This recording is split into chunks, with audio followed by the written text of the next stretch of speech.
are live.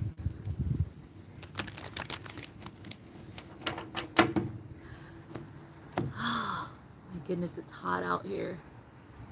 I think it's like 80 something degrees with humidity.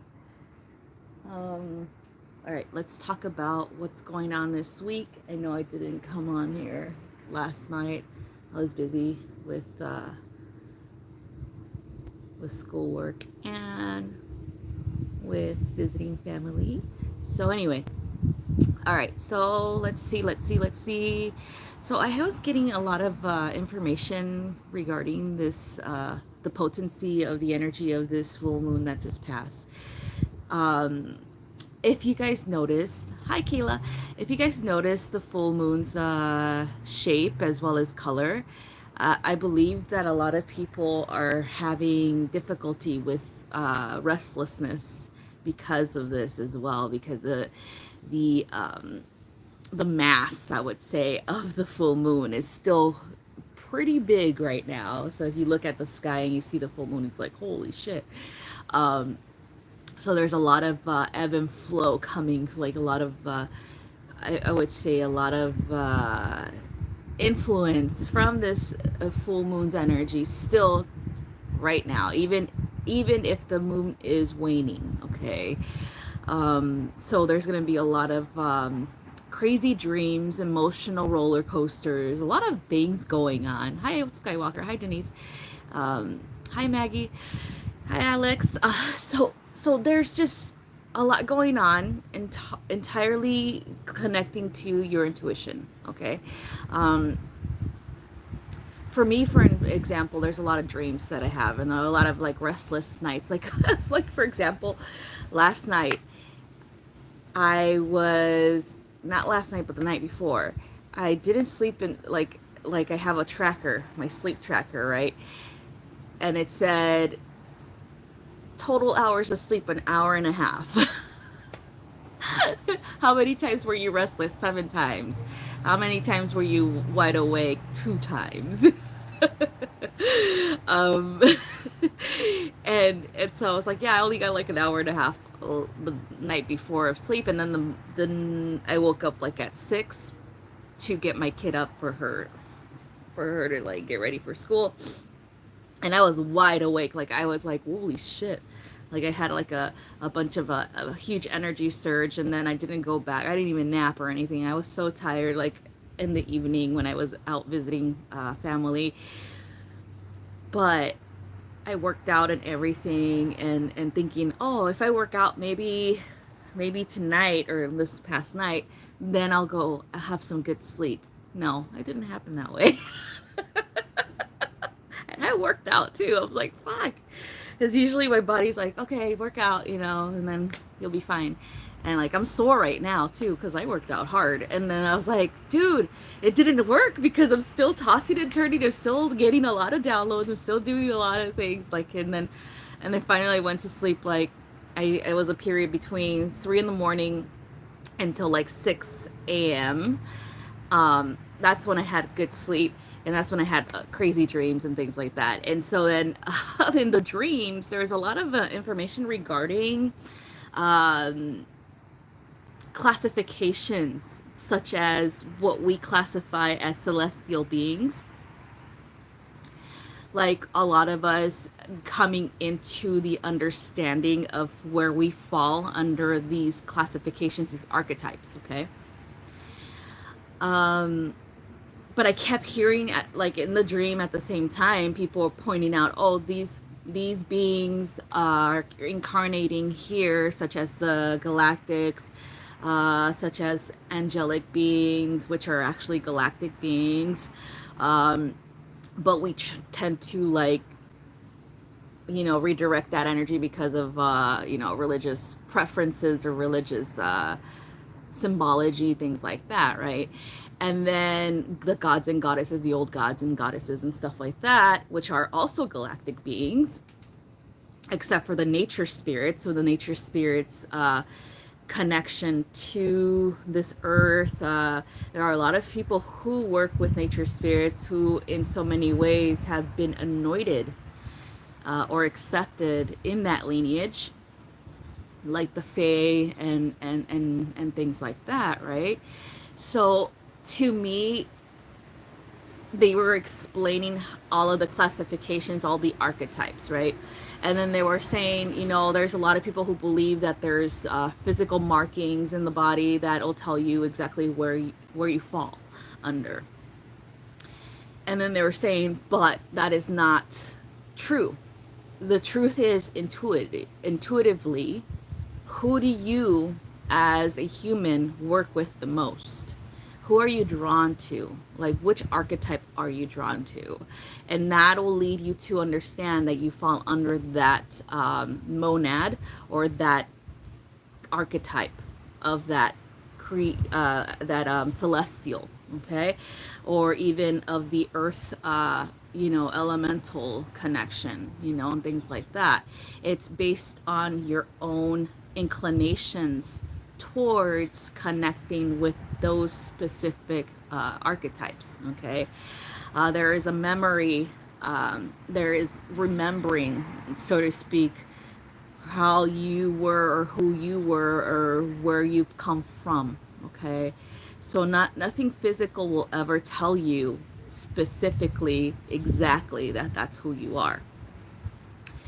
It's just like with past lifetimes, nothing physical about you will tell you that in a past lifetime you came from Europe, or you were in Europe, or you were in Australia, or you were in Asia, or you were, in Africa, like nothing physical, okay? It is more of the dreams and your intuition and your inclination to learn of these cultures, or to even visit these countries, because there's memory programming in the soul.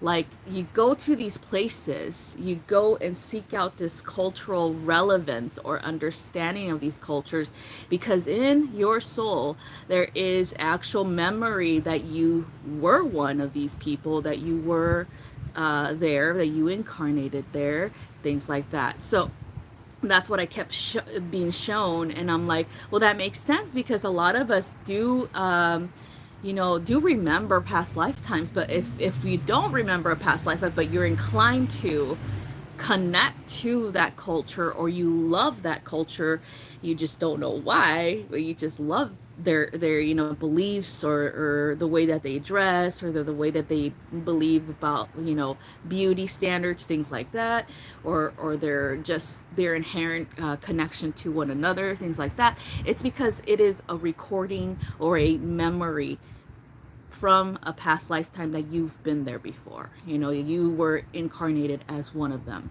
So the whole cultural appropriation thing is actually false narrative to make you feel guilty for loving someone else's cultural beliefs, or clothing, and things like that, make you feel guilty, so you won't explore that aspect of your soul, that soul remembrance that you belonged there before.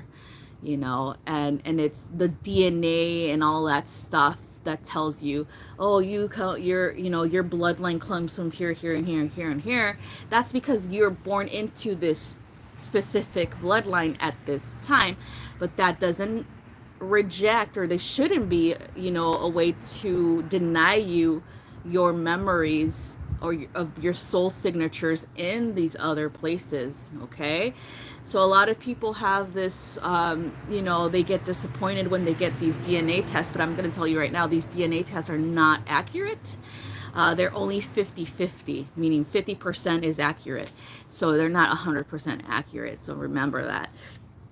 But if you're like being drawn on to, like, I feel like I'm a part of this tribe, or I was a part of this tribe, or I was a part of this culture, or things like that, then trust that intuition, because there is a reason why you're being drawn there, because there is a memory that needs to be explored, okay?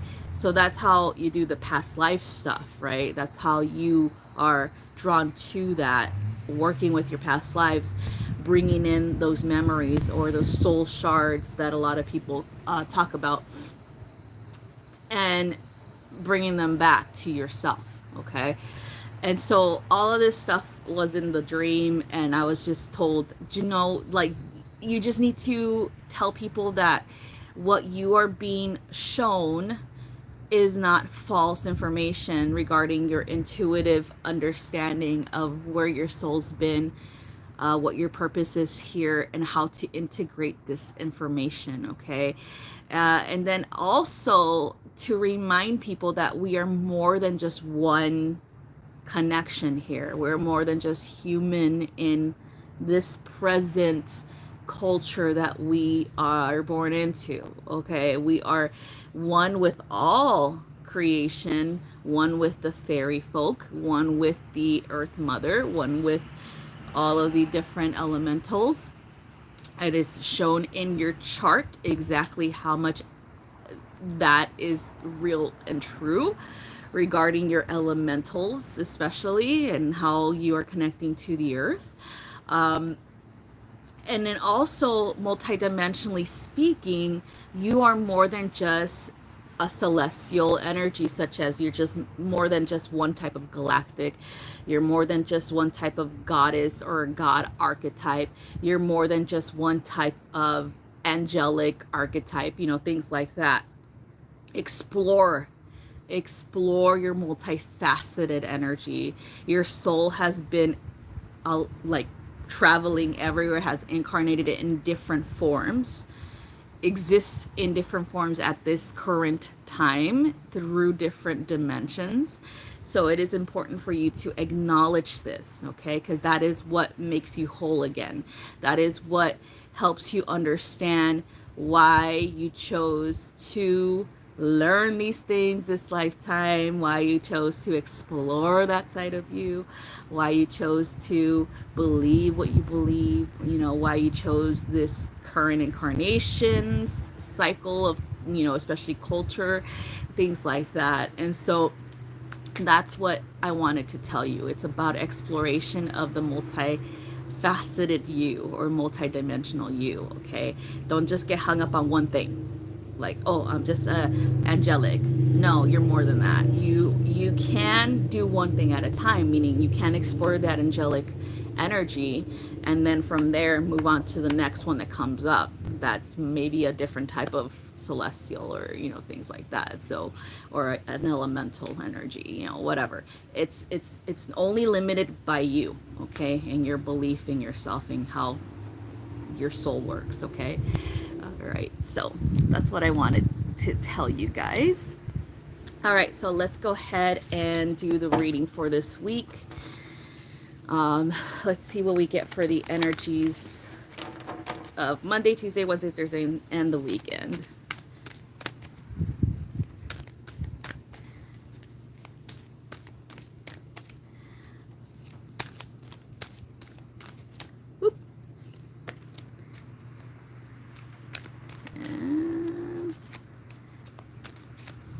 Oh, that one. Okay. Whoa.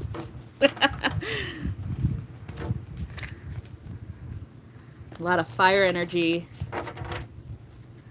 during this Earth season. Let's see. Holy shit.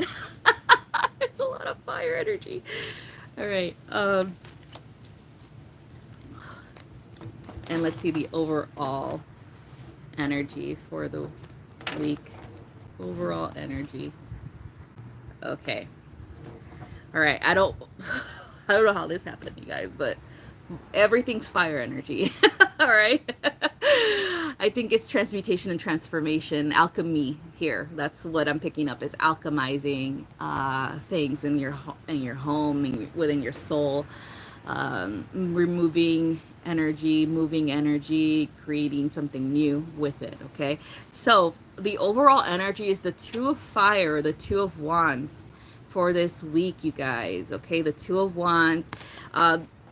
To me, it's kind of like you moving into who you truly are, stepping into your power, but also I feel like connecting with other like-minded individuals, okay?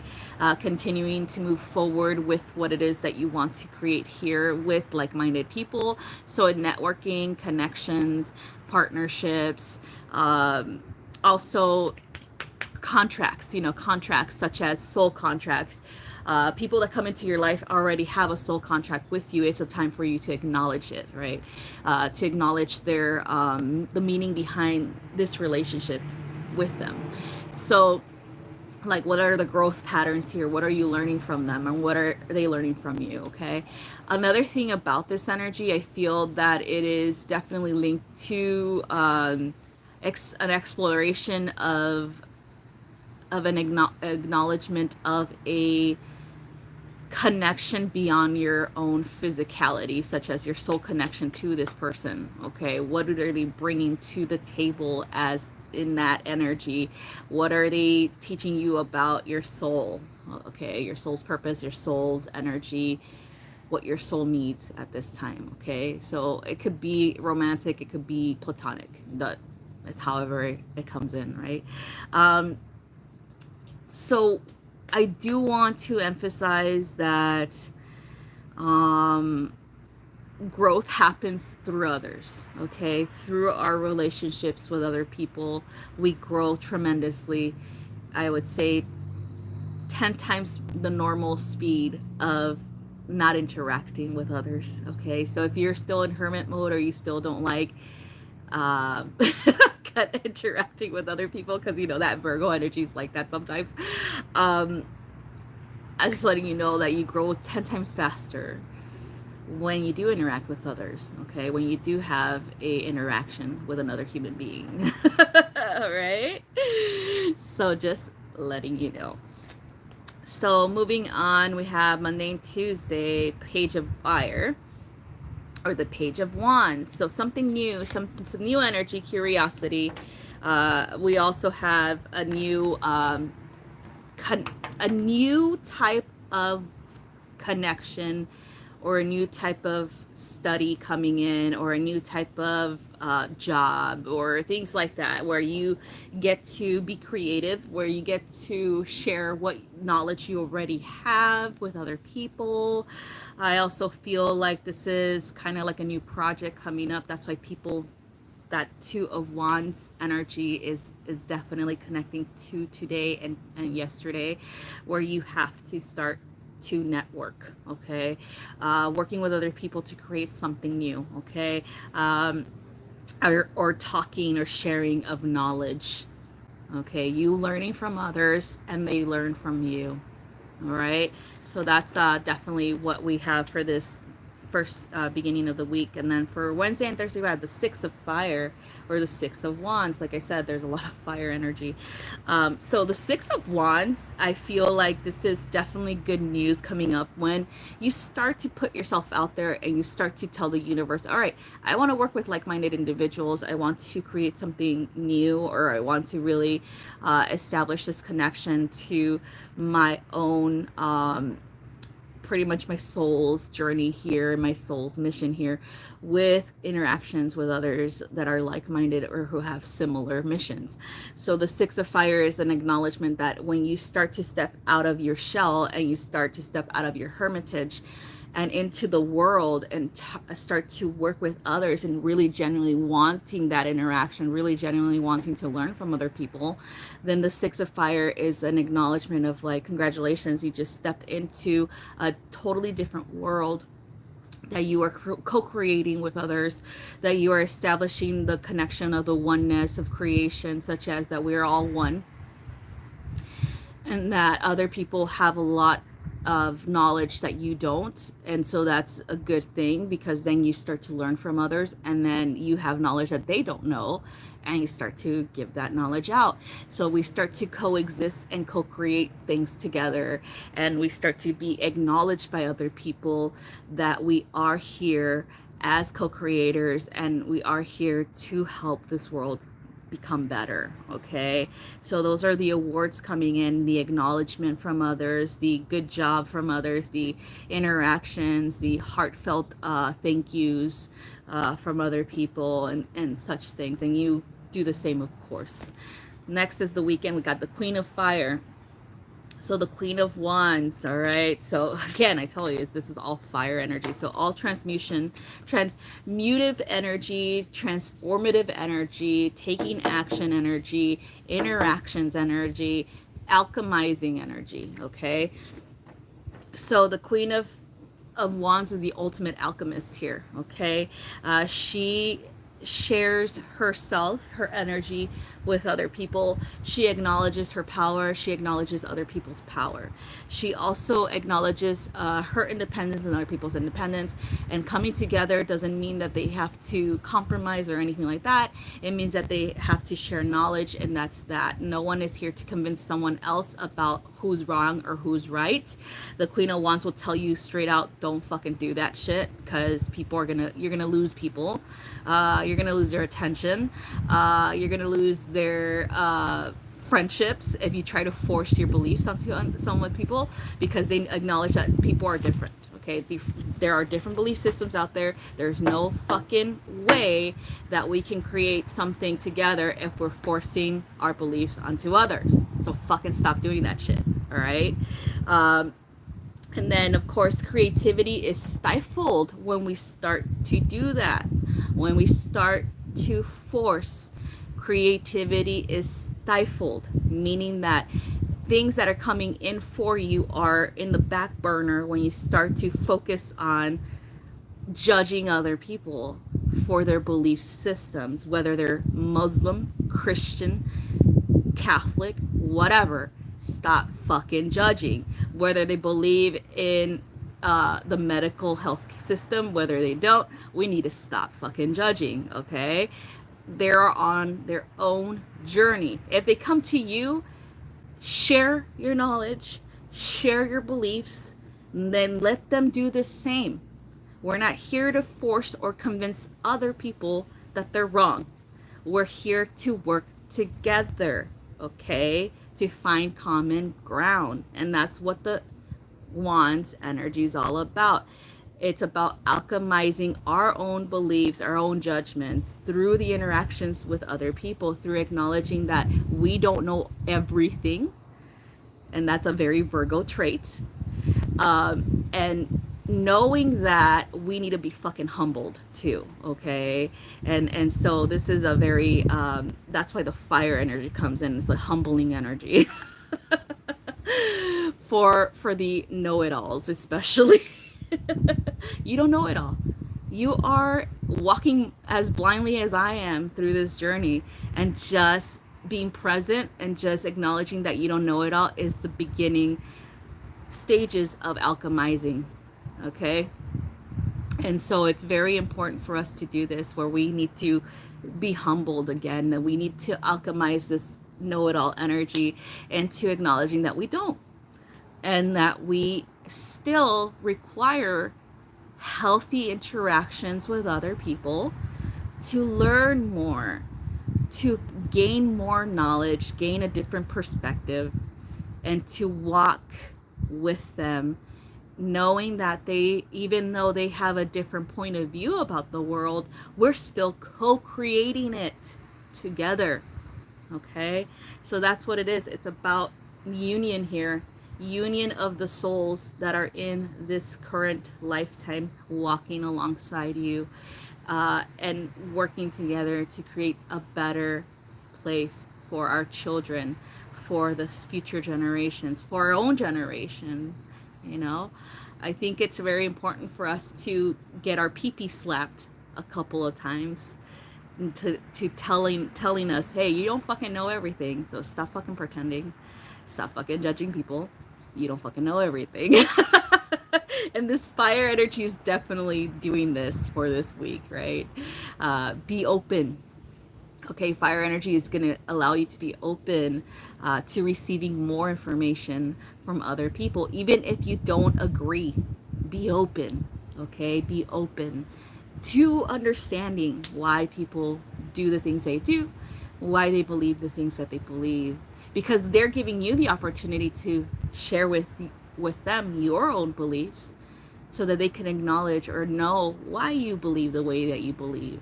All right. So that's all I have for this week's energy, you guys. Ah, thank you, House of Judea.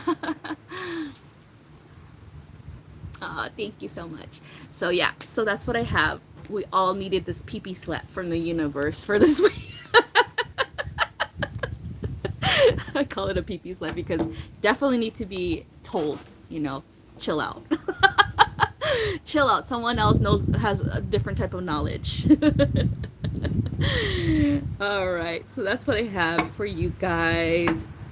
I do want to, let's see if I can. So I do want to like point this one out because I just opened the deck and it says life experience, which is the tower moment. So the tower moment was part of last, I believe, a lot of energy coming in. I acknowledge my own tower moment energy that I have on people. If you come to me for transformation, that's what you will get. Okay, so if you come to me for assistance, you will get transformation right after. That's just how my energy works. I have tower energy where it's a constant changing, constantly rocking your world type of energy. And then, of course, I do have death energy too, which is death energy coming from the Scorpio energy that I have in my chart. And that is a transformation in the way that we acknowledge that things cannot work for us in this manner, and the cycle is needing for to be acknowledged and to be pretty much closed. And so when we work together, I usually have that type of energy because I do that to me all the time. Like I always am in my death energy. I'm always cycling through shamanic deaths because that's why I'm a shaman. And acknowledging that I can never be the same person, especially have new people coming in. I can never be the same person that I was when that new person didn't exist, right? In my energy, in my knowledge, okay, or acknowledgement of them. There's always going to be people coming in who are going to transform your life, okay? There's always going to be cycles that you're going to have to really break free from, and acknowledge that, hey, I cannot be this way anymore. Okay, this is not healthy, and this person helped me realize it too, through these interactions with them. And so that's what I feel like everybody has that energy too. Everybody has the energy of the tower and death energy when we start to work with other people, especially healers. We have that energy already automatically. When someone comes to you for healing, they're coming for transformation, they're coming for transmutation, they're coming for alchemizing their energy. That's why they come, right? And so the way that we do it is by our own presence, by them acknowledging that they really want to work with us. And that's when it starts. That's when things start to change in their lives. And so that influence is already within them too. The tower moment's already in their energy field, and all we do is give it an extra boost. This way thing with the death energy is already in their energy field, and all we do is just activate it, and that's exactly what we do. So hi Chia. So yeah, so what was the other thing that I wanted to tell you guys? I think it was something else about. Oh yeah, so I do have a new group coming up, or a new membership coming up for those who want to learn more about star seeds and galactics. Which is like $45 a month, so you get a personal reading every month. You could schedule one with me, and then you get free readings when I go live. When I do free readings or when I do readings live, you get a free card reading, and you also get perks such as we start to connect as a group I would say once a month or something, and get to know other starseeds, get to work with them, get to acknowledge, you know, our own missions, as well as interactions that we have with. Maybe we have a similar connection. Maybe we've had a past life with them, you know, things like that. So that this is the whole purpose of this group, is to help people who feel like they're here by themselves, you know, to get rid of that mindset, to heal from that, you know, because there are like-minded individuals out there. And we started off by becoming, you know, connecting in this way, and that's why I wanted to create this group, and to teach people as well about, you know, how to read their chart, and how to acknowledge, you know, certain aspects of their chart to connect with certain stars, fixed stars in particular, and also acknowledge, you know, their own interactions with galactic beings, meaning how to connect with them, things like that. So I think $45 a month is a good buy, in my opinion, for all of that. And so if you guys are interested in doing that with me and with other like-minded individuals, then it is on my website under subscriptions, I believe, or membership tab. And you guys can do that. And then we do special lunar ceremonies once a month as well. So depending on what everybody's energy wants to do, meaning like if we do new moon ceremonies together, then that makes it even more potent for what we want to embrace, what we want to change, and what we want to manifest. I think working with other people will make these things even more potent. Okay, so yeah, so I have that on my website if you guys are interested. You can subscribe and just let me know. Let me know after your subscription. I usually get an email when you subscribe. Let me know like your date of birth. I forgot to add that there. So your date of birth, so I could have a chart pulled up for you, so we could go through when we do our first reading together. We'd go through your chart and see where your fixed stars are, so that you can start working with those fixed stars energies and learning more about your lifetimes there. Hi, Blue Flame. Oh, nice. Pulling weeds. I need to start pulling weeds. My fiance actually mowed the lawn yesterday. He forgot to pull the weeds, so I need to do it for him later on. Maybe it's too hot right now. I'm like burning right now. All right, you guys. So yeah, so that's an option on the website if you guys want to do that. I am working on some candles for spooky season, and they should be coming out soon. All right, so love you guys so much, and thank you guys for being awesome, and thank you guys for listening to me rant about the downloads and dreams that I had. And I hope you guys have a wonderful rest of your week. Bye-bye.